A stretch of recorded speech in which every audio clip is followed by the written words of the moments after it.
What would you say is happening in Latin America? What's this pink wave all about? The pink wave is either demonized by the mainstream media or it is completely ignored. And there are very good reasons for that. And it's because it can highlight, or it can provide an example for many people in the developed world, what can be achieved if trade unions decide to back left-wing or progressive political parties and decide to challenge power and actually win state office. So recently we have seen a return of left-wing or progressive governments in Latin America, despite the fact that in Bolivia in 2019, there was a coup d'etat that was supported by usual suspects, the United States, the EU, etc., etc. And people still nevertheless engaged in a mass strike and basically demanded that the government hold elections and that it allow the movement for socialism, MAS, which had elected, which saw the election previously of the country's first indigenous president, allow them to return to the ballot box and participate. And they won office. Now, what they have done since they have returned to power is actually, and this is quite rare for progressive governments in Latin America because of the backlash from the political right and from the international community, predominantly the United States. They've actually decided to prosecute people who participated in that violent coup d'etat and carried out human rights abuses. If we move over to Peru, we have seen the election of the country's first time ever of a gentleman who is a former school teacher, a trade union leader. I'm talking about Pedro Castillo, who obtained the support of a Marxist party. And he has become the country's first president, really, of again, indigenous background, a humble background, and is deciding to take the country in a different direction. Now, the obstacles, the challenges that he faces are absolutely enormous. There was an article in the New York Times which said that he doesn't have the support of Congress. He doesn't have the support of the military, fundamental in Latin America if you're going to take things in a more sort of progressive direction. And he doesn't have the support of the media and the traditional elites. They also said that he doesn't have the support of a mass movement, which is actually incorrect. He does have the support of a movement. He has the support of vast numbers of the country's indigenous peoples in the north. He also has the support of many trade unions. And again, they would like to see the country have a government which is going to increase taxes on foreign multinationals, is going to implement, he's promised to implement the country's a vast state-funded healthcare system. And in Latin America, these things are very radical and they are quite dangerous. Acceptable in many other parts of the world, but in Latin America, for some reason, they're not. Yeah, well, look, I'm going to bring in. We'll come back to you in a bit because I just wanted to get as many people in as I can because Pablo Navarrete is on the call here. Pablo, are you there? I am. Thanks for coming on. Now, I don't know much about Latin America, and my sense of it is that we had lots of repression with military dictatorships, notably places like Chile. And to see the story a couple of weeks ago about Chile possibly electing a left-wing leader, president, what the title is, but could you tell us how difficult it's been for those countries to overthrow that kind of repression? And as Rodrigo was saying, the United States have had such an influence on the area as well. Yeah, no, thanks for inviting me, firstly. Well, as you can see, my name, Pablo Navarrete, isn't the most traditionally British name. And so my parents actually Chilean exiles who were forced to leave Chile after the coup against Salvador Allende and came to Britain, actually, in a time when, political refugees were treated with generosity, not like now. And so, as we know, and I think the case of Allende resonated very very strongly in places like the UK and across other countries, because it was a democratically elected socialist government trying to, better the conditions of the marginalized and the poor, and it was brutally overthrown by a US coup and also with the UK support. It was only, I think, yesterday that marked 40 years since the Thatcher government, a very good friend of the fascistic Pinochet dictatorship, restarted arms exports to Chile. And I think Chile is really important because it shows us how neoliberal capitalism, the model that's dominant around the world, the model that's dominant in the UK, was brought in by extreme force. State terrorism involved thousands of people dying. And that model is still only really able to survive in Latin America through this violence. We see today in Colombia, 44 protesters have been killed by a brutal government, brutal right-wing government, which the British government trains the police, give them training. The US gives them loads of military aid. And I think what people in Latin America have shown is that even despite all of this, they don't give up hope of fighting for a society with social justice, for socialism, for progressive values, and they come back time and time again. And this is actually the second pink wave, if you want. There was an initial one around 2006 with Morales first in power with Venezuela. And we've had a right-wing reaction to that. And now we have the people again coming back, fighting back. And I think it's a real source of hope to us who might feel despondent here in the UK with what's happened to the Labour Party and the fact that now the Labour Party has a leader that's more interested in waging war on the left than calling the sort of far right government we have to account. So I think Latin America is important for the left in Britain and elsewhere to look towards for hope, for inspiration of how people will be relentless in their pursuit of social justice. Yeah, I mean that thing of like the sort of the military dictatorships. I mean, we haven't had that in this country, so we can kind of be grateful we've never got to that stage. But to think that countries who've had that have been able to overcome that in some way, to almost be on the cusp of a sort of socialist government. I mean, that is really something we can get hope from, isn't it? Absolutely. And you say we haven't had a military dictatorship, and that's true. But I think, we had with the Corbyn leadership, we had army generals sort of saying, almost giving these sort of cryptic warnings and not so cryptic warnings of how much a threat something like Corbyn would have been to the UK. And it's no coincidence that Jeremy Corbyn has his long-standing history directly through his family, but also he's got a long-standing history of solidarity with Latin America. And I think his politics have been greatly inspired by what took place in Chile. And his continued solidarity with the movements, the people's movements struggling for social change, is something that was very welcome and refreshing.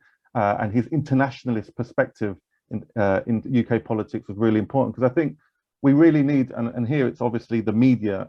Earlier in your program, you're talking about how the media kind of ignore or like confuse people about the real priorities that people should be. And again, the British media say nothing about the fact that the British police training the Colombians, that they supported the coup in Bolivia. So we need programs such as this. We need independent media such as the portal that I co-edit, and that Rodrigo's I put a comment. He runs an excellent podcast, because we need new forms of information, because the mainstream, the corporate media, the state-funded media such as the BBC, they're not interested, and in fact their job is to protect the elite interests that are siding with the reactionary forces in places like Latin America. So yeah, in a way, it's like it's the same situation here as over there, but in a different. They just use different devices to control our politics and our fire for our desire for radicalism. I mean that the media here is restricting all information. So I mean, I just wanted to bring on Adam Samuels, who's come on the show before a few times. Adam, are you there? I am, yeah. Thanks. I mean, I was thinking also about Cuba. I mean, you're the way the media has been talking up the Cuban revolt against the state. It's quite interesting that they're doing that, but they don't talk about any other revolts anywhere else. What do you think about what's happening with this pink wave? I think it's they're already trying to oppress it, to be honest, because I was looking at there are some balanced videos out there, but not many. So, for example, TLDR did a video about Cuba, which was okay, but it was saying about communism and socialism dying in the area, when, as we just already discussed, it's on the rise in terms of socialism, in terms of the pink tide again. We haven't mentioned AMLO in Mexico. In Mexico, he's a major, powerful player now. Obviously because of the close links with America and also the rest of Latin America. He's sending a shipment of aid into Cuba. Same with Ortega in Nicaragua and Bolivia as well. So I wanted to make the point as well, to be honest, is which Pablo's turned on. What we should learn is, myself included, including myself in the criticism, even the left in this country, we have kind of like a blind spot and a little bit of an unconscious chip on our shoulder about Latin America, because Latin America is the example to all of us. I mean, they have unbelievable oppression with these dictatorships, yet they resist, like in Venezuela, like in Cuba, like in Nicaragua, because they have such a phenomenal grassroots movement that's set up and work together inside and outside of the political parties. They're very much embedded in the community. So the reason that Pedro Castillo has won in Peru is in no small part because of a huge, like Rodrigo alluded to, fantastic grassroots movement that's managed to defeat the entire media of Peru and everything that's going on there, purely because of that connection that's built up over many years. This country, we have far more resources than they do. We have far more access to things than they do.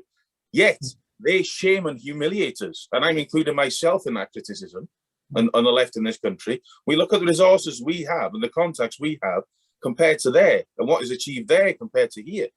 And we see there's a big gap. And that's because we don't really learn from what's going on in Latin America. We pay lip service to it. And so while there are fantastic people in this country, fantastic union support, fantastic campaigners, many of them here today, I don't mean to criticize in that sense, but I think it's vital we learn from what's going on in Latin America, because it's not just now, it's constant. When they're in power and out of power, it's constant. And that's what we need to be doing in this country, totally embedding ourselves in the communities inside and outside of the political party and building it back up again. And that does make a difference. But the key thing as well, media, and I have to say, please go and check out Indestructible podcasts, Rodrigo's and Alborada and others, fantastic independent news sources of information. And it's amazing and inspiring what you will read on a daily basis of what's going on all over the world that we're never told. And it's such a vital, it's the most important thing in building power and sustaining long-term progressive politics. And I really can't emphasize enough how much we should learn from Latin America. They've been there, got the T-shirt, and yet it's barely covered. Yet still, when everything is thrown at them, they survive, they move on, they find a way of adapting, they find a way of circumnavigating the obstacles. And it's just really, really genuinely inspiring. So when we're feeling depressed, and we're right to be, please, I just say, open your eyes, go and check out Alborada and Rodrigo's podcast and the others, and you will be inspired, and there'll be a smile back on your face when you see what these people collectively are doing against almost impossible odds, constantly, and not just in one country, as a united continent, almost helping each other. And that's truly inspiring, and we should take more notice of what goes on there. Well, thank you, Adam. Look, I just want to bring back Rodrigo and Pablo to speak a bit more about this, because I'd love to hear more about your ideas on how there has been such strong resistance in those countries, and how they've re-emerged. The grassroots thing that Adam was talking about. Would you be able to talk a bit about that, Rodrigo? Well, in the case of Peru, what I found interesting in terms of the media's coverage of the recent elections was, again, the fact that Pedro Castillo was a former trade union leader, a former teacher from a rural area. He was a very important figure in leading protests and demonstrations in Peru against numerous governments which have been completely incompetent in the past few years. And when he was mentioned in the mainstream media, it was all about his you know, links to Marxism, you know, trying to taint his background. When in contrast, Keiko Fujimori, who was running, I think this was her fourth presidential election, her links and her father, when he was president of Peru for 10 years, were almost completely ignored. It was just like, oh, he had a few legal issues. That man is sitting in prison. That man carried out serious human rights violations in Peru. That man was charged with corruption. I mean, it's remarkable, and I credit the Peruvian judicial system for actually, you know, putting him on trial and incarcerating him. And the same thing for Vladimiro Montesinos, who was his Minister of Interior. That man would pay members of Congress and the media and the military, and he had a habit of filming his corruption. He is also incarcerated for decades, and again, that background was completely ignored. Now, Keiko Fujimori herself had to be exempted because she was charged. She's facing criminal proceedings in the judiciary system regarding embezzlement of funds during her last presidential elections. So something that Pablo was saying in terms of knowledge of Latin America and links to Latin America, I would add that it's very important to understand some of the actors that are participating in the elections in Latin America, and the links between governments like in the UK, the US, etc., Australia, because the activism that can take place, writing a simple letter or signing a petition in terms of challenging a trade agreement between Australia, Colombia, etc., that can have an impact. That has a real impact in Latin America, and in you know, certain cases can actually even save lives. So certainly have a look at Latin America. Pay attention to Latin America. Rodrigo? Yeah. Just a couple of points. I don't directly addressing what you were asked, but like I think Bernard Reagan made a point about looking at Cuba, and just to say that we are populating part of the Alborada is to bring some of the amazing events, especially online events that are happening, to be a portal where people can get to know about these events, because I think there's a lot to be inspired for, both in terms of finding out what left-wing governments that exist already are doing and still building socialism, still building progressive societies in the wake of really quite incredible hostility, sanctions, direct military, you know, violence, and mercenaries attacking. And I think those are the kinds of realities that are hidden from us by a media who's you know, it's this toxic mixture of arrogance and ignorance, but it's also very ideological. It's this kind of hatred of the left that you see amongst so-called centrists and even correspondents from the so-called liberal left, newspapers like The Guardian, that when faced with a Chavez or a Guaido, will choose a Guaido. And just today I saw this Labour MP Chris Bryant tweet that, you know, lamenting how Peru was going to go down the failed Marxist path. And Chris Bryant was under Labour, when Labour were in power, the Labour Party, funded by the trade unions, the British trade unions, and at that time, Colombia had the biggest number of trade unions killed of any country, more than all of the other countries put together. And the Labour government were a key ally of the Uribe government, a far-right government that will go down in history as one of the biggest, most murderous presidencies in Latin America. Even though the TUC campaign Justice for Colombia, which I'd really recommend people in the UK to get involved in, were vociferous in their denouncing of the massacres going on, and had the trade union movement were clear. The Labour government, and Chris Bryant was Minister for Latin America, supported Uribe in this. And today, that same Chris Bryant that represented a government that supported a far-right government that presided over the death of thousands of civilians is sort of pontificating about developments in progressive Latin America. And I think this is something that we need to, you know, we need to call out the so-called center and make them really own the kind of reactionaries that they end up supporting. Yeah, that's true. I mean, the whole experience is that they've turned a blind eye to these dictators, and then. Well, they haven't. That's the thing, Crispin. They haven't turned a blind eye. They've supported them, and that's if only they'd turned a blind eye. I mean, they've supported all of many of these reactionary forces, and that's been across the board, not just Thatcher and Pinochet, but we've had, you know, the shameful episode of Labour supporting Uribe. And I think, you know, we need to know that history. Yeah, I've really enjoyed speaking to you. Thank you, Rodrigo, in Australia. Can you hear me out there? I can. Thank you very much for inviting me.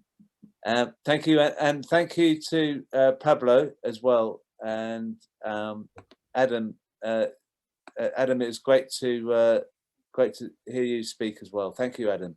Thank you, Crispin.